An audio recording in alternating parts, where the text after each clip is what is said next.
Hey, Jack, this is Rich from the Lehigh Valley with a teacup report. My wife, who's a sixth grade teacher, was complaining to me last night about a student of hers who got a 33 on his final math test. She said, I even let the kid use an information card, and he still got a 33. Never hearing the term information card before, I asked her what that meant. And she said, well, I let the struggling learners in my class take a white index card and write any information that they might find beneficial to help them when they take a test. So I said, you mean a cheat sheet?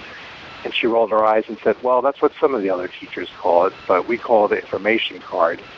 So take care. Bye-bye.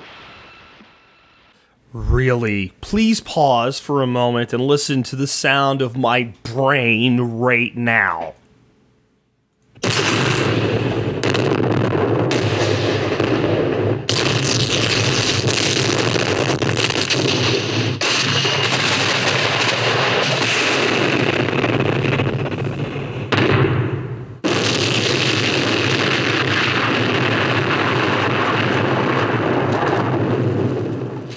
Yeah, I think my freaking internal components of my head just exploded in a fiery blast of multiple concussions. I really do. I just can't even believe that I just heard that. So I'd like you to, with all respect, have your wife, and I will be respectful of her in my critique here, but I would love her to listen to just this segment, including your question and my mind exploding, and then what I have to say here.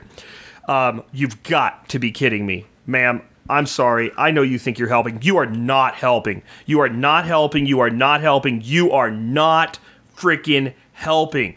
Especially what you're doing is you're legalizing cheating for the people that most need to learn. You're handing them off to the next grade if they're competent enough to cheat when you legalize it. And teachers, aren't we all supposed to be fair? We're all supposed to be fair and equal and nice. You're letting the weak student cheat? You're letting the weak... You have to be kidding me. It's not an information sheet, and the reason other teachers call it a cheat sheet or a crib sheet is because that's what it is. Testing a student's knowledge with a test is to see if they've learned and retained the knowledge so that it can be applied later in life. Okay? Plain and simple. That's what it's for. You haven't learned and retained the knowledge if you need to write it down on a little piece of paper and then look at it while you're taking the test. And the kid got a 33.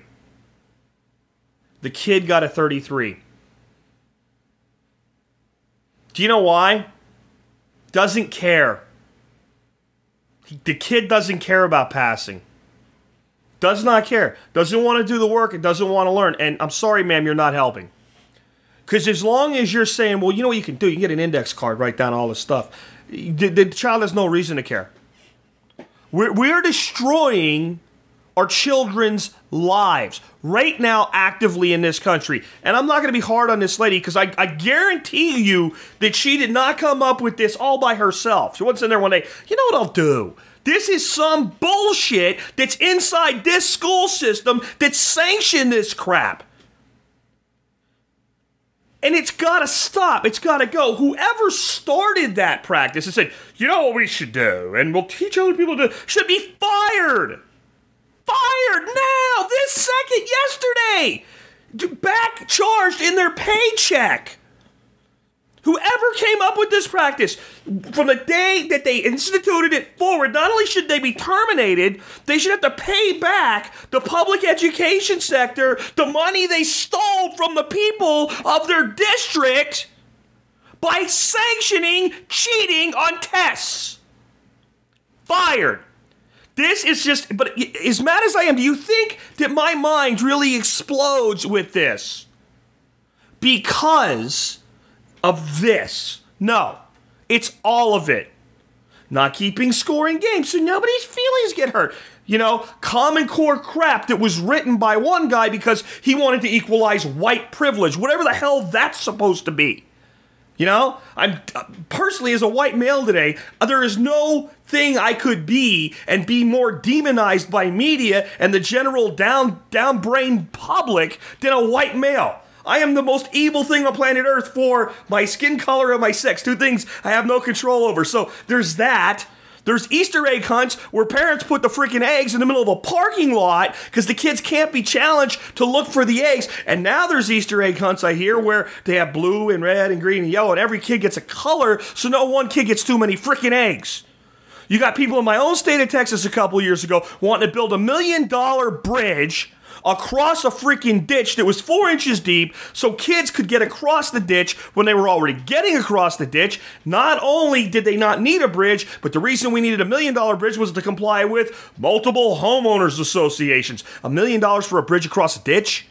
You gotta be kidding me. A ditch that doesn't need a bridge? You gotta be kidding me. We're destroying our children's lives. Do you got that, America? We're destroying the lives of our children. We're destroying the futures of our children. If children cannot fail, they cannot know success. If children cannot fail, they can never know success. One cannot know success without knowing failure. One cannot know victory without knowing loss. One cannot know the value of hard work until one deals with the consequences and defeat of apathy, slothness, and laziness. Our species was designed to optimize itself through challenge, and we're removing every challenge our children face and then saying, look at them, they're all lazy and apathetic. No, you're lazy and apathetic, America, for making them that way. You have trained the results that you're seeing and bitching about. This shit has to stop. And parents, if you hear shit like this in your school district, take somebody to task for it. Have somebody's head over. Better yet, do the right thing. If there is any way that you can do it, get your child into a private education system or into a homeschool or a homeschool cooperative or anything out of this system. This system is done. It's dead. It sucks. It's based on an 1880s model of Prussian education designed to program children to be cogs in a machine, and they can't even get that right anymore. It is an archaic, dying system, and it is currently digging its own grave. Extract your children from it, and if you're a teacher in it, defy the system, challenge your children, ask them to do more, don't give them a freaking cheat sheet because they're weak. Force them to study harder so that they'll become strong.